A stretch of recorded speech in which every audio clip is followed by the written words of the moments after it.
Assalamualaikum warahmatullahi wabarakatuh. Perkenalkan, saya Tiara Zulfatur Rahmah, CGP Angkatan 11 dari SMP ITK IFA Ciamas, Kabupaten Bogor. Akan mempersembahkan aksi nyata saya pada modul 3.3 dengan topik pengelolaan program yang berdampak pada murid.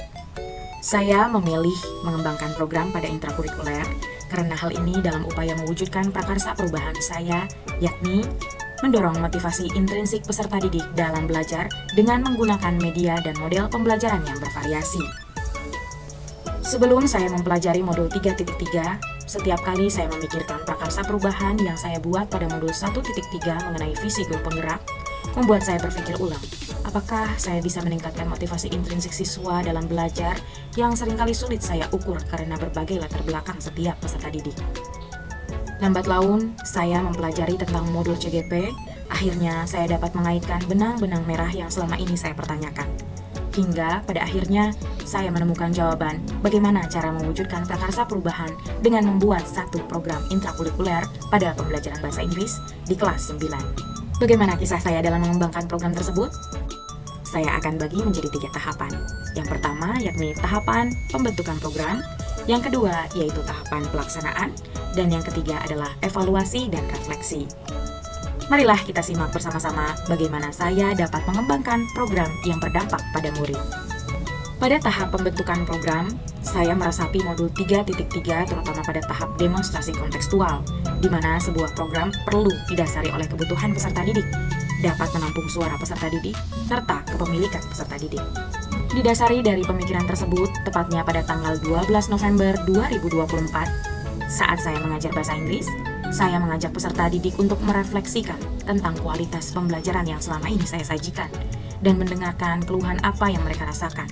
Dalam hal tersebut, tidak diduga mereka menyampaikan hal-hal yang menjadikan keluhan mengenai sulitnya mengungkapkan apa yang ada dalam benak mereka saat sesi speaking ataupun writing karena keterbatasan kosakata yang mereka miliki.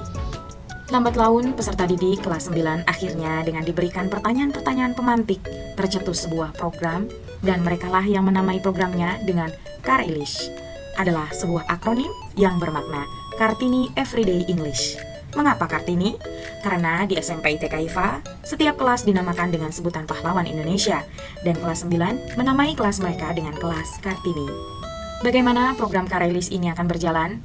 Dengan memanfaatkan aset yang dimiliki oleh SMP ITK IFA, sudah memiliki lab komputer serta Chromebook yang menunjang dalam setiap kegiatan pembelajaran, dan melihat latar belakang peserta didik yang gemar dan sudah mulai terampil mengoperasikan komputer, serta kemampuan dalam menggunakan beberapa fitur pada Google, maka program Karelish ini akan memanfaatkan Google Sites sebagai ruang belajar lintas jam mata pelajaran bahasa Inggris kelas Kartini, yang akan dikelola dan diramaikan dengan konten-konten belajar kreatif, baik yang mereka cari maupun yang mereka buat.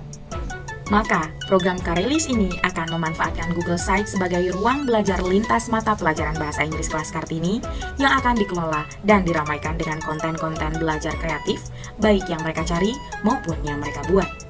Tidak sampai di situ, mereka juga menyadari bahwa ketika diberikan pertanyaan pemantik tentang bagaimana meningkatkan skill komunikasi bahasa Inggris baik lisan maupun tulisan, hal tersebut belumlah cukup menunjang kemampuan berbahasa Inggris mereka. Sehingga tercetus kembali pembuatan buklet Karelish yang menjadi pengikat untuk mencatat kosakata serta frasa yang mereka dapatkan dari berbagai sumber untuk mereka tulis setiap harinya dan mereka hafalkan sedikit demi sedikit guna meningkatkan kemampuan pada speaking maupun writing. Percakapan kami berlanjut dengan pembagian tugas dalam menggawangi program ini dengan membentuk kepengurusan yang terdiri dari ketua, wakil, sekretaris, admin Karelish site, pencari sumber belajar, pembuat konten, membuat logo dan karakter Karelish, serta pembuat buku Karelish. Selesai dari pertemuan tersebut, saya mengkomunikasikan tentang ide dan program yang dibentuk oleh kelas 9 ke kepala sekolah, dan beliau mendukung tentang apa yang akan dilakukan oleh kelas Kartini. Hingga pada tahap pelaksanaan pada hari Rabu 13 November, kami mulai menjalankan program dengan melakukan tugas masing-masing, yakni membuat situs Karelish, membuat logo dan karakter Karelish, mencari konten-konten vocabulary dan big phrases, membuat jadwal upload konten harian, dan membuat buku Karelish dengan memanfaatkan aset yang sekolah miliki, yakni kertas HVS dan sampul plastik. Selanjutnya, pada pertemuan pembelajaran bahasa Inggris kemudian di hari Selasa, 19 November 2024, anak-anak kelas Kartini sudah mengakses Karelis site untuk mempelajari konten terbaru yang sudah ditambahkan oleh admin Karelis di luar jam KBM Bahasa Inggris sebelumnya, dan menggunakan Karelis Booklet untuk mencatat kosakata maupun frasa. Setelah hal itu dirasa cukup, anggota kelas Kartini akan menghafal kosakata maupun frasa yang sudah mereka catat secara bergantian dengan rekan sejawatnya.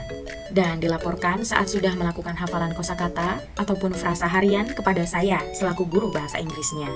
Pada tahapan evaluasi dan refleksi, kelas Kartini membahas sejauh mana peran masing-masing anggota dalam melaksanakan program ini. Apakah ada tugas yang dirasa tidak merata, atau ada hal yang masih perlu dikembangkan baik dalam pemilihan konten belajar maupun pembuatan konten belajar. Dan untuk saya pribadi, saya merefleksikan sejauh mana kemampuan yang telah mereka usahakan dalam menjalankan program ini. Hasil dari refleksi yang saya sudah amati selama kurang lebih 3 pekan menjalankan program ini, saya merasa takjub dengan kemampuan yang sudah mereka tunjukkan dalam kepemimpinan peserta didik. Dengan saling bersinergi dan kerjasama, menjalankan program tanpa mengeluh dan iri terhadap deskripsi tugas masing-masing. Hingga saya dapat menarik kesimpulan, jika deskripsi tugas diserahkan pada setiap individu yang mampu dan mau melaksanakannya, akan mewujudkan peserta didik yang terbaik versinya masing-masing. Dan akhirnya, saya merasa sangat bahagia dapat memahami serta mewujudkan prakarsa perubahan, mendorong motivasi intrinsik siswa dalam belajar melalui media dan model pembelajaran yang bervariasi. Namun, tidak cukup di kelas 9, saya akan coba program-program lainnya yang cocok untuk peserta didik kelas 8 maupun kelas 7 sesuai dengan karakteristik masing-masing anggota kelas. Itulah aksi nyata yang dapat saya persembahkan. Semoga menginspirasi. Terima kasih. Assalamualaikum warahmatullahi wabarakatuh.